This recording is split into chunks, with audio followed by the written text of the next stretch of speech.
I guess, a combinatorics / modular arithmetic problem right here. And our task here is to find the last non-zero digit of 30 factorial, and no, the answer is not 3.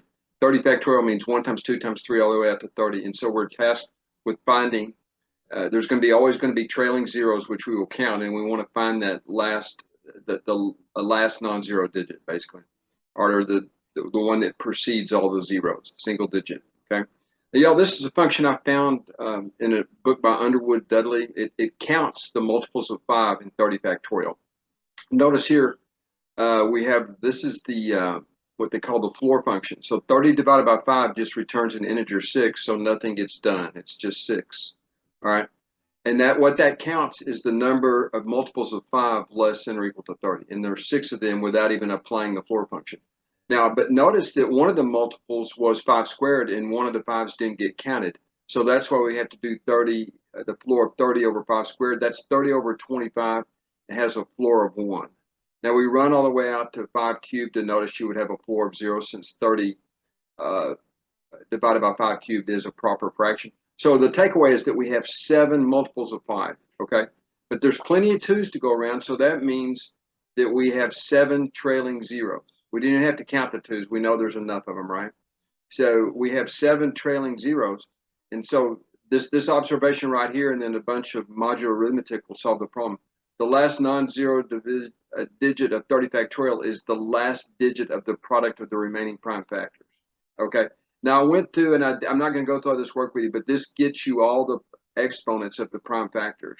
Okay. Like for example, for 2 to the 26 is a factor, a prime exponential factor of 30 factorial. And notice down here that it gets split up 2 ways. Here's 2 to the 19th, and here's 2 to the 7th, right? That explains the 26 right here, okay? And the rest of it's very, very similar, okay?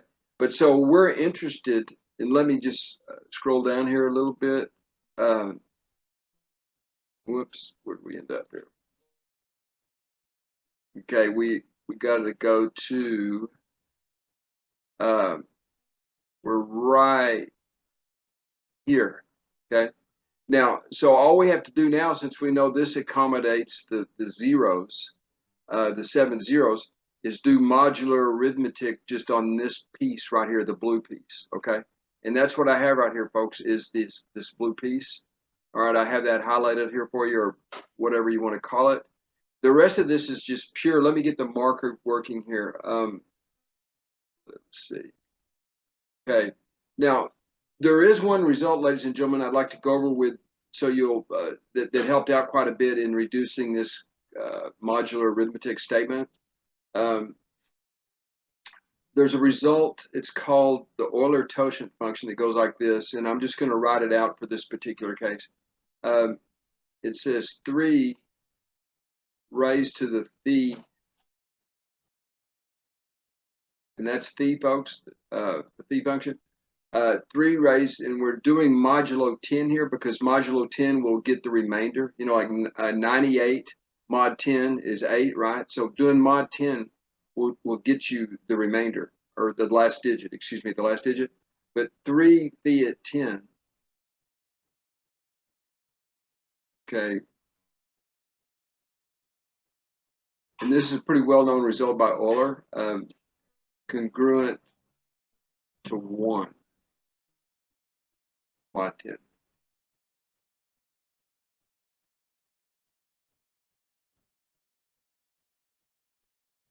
Yeah, I was supposed to read mod 10 there.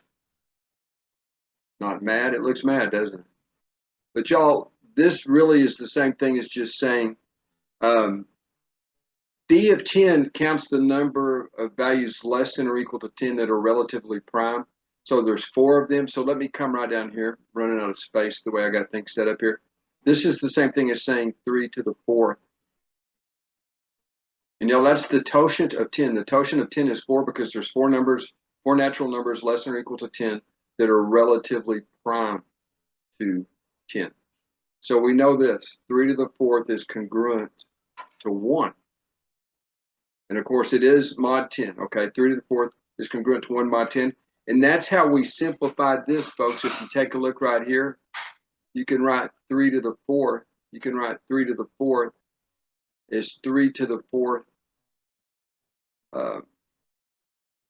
cubed 3 squared, right? And this is kind of cool. This is very helpful.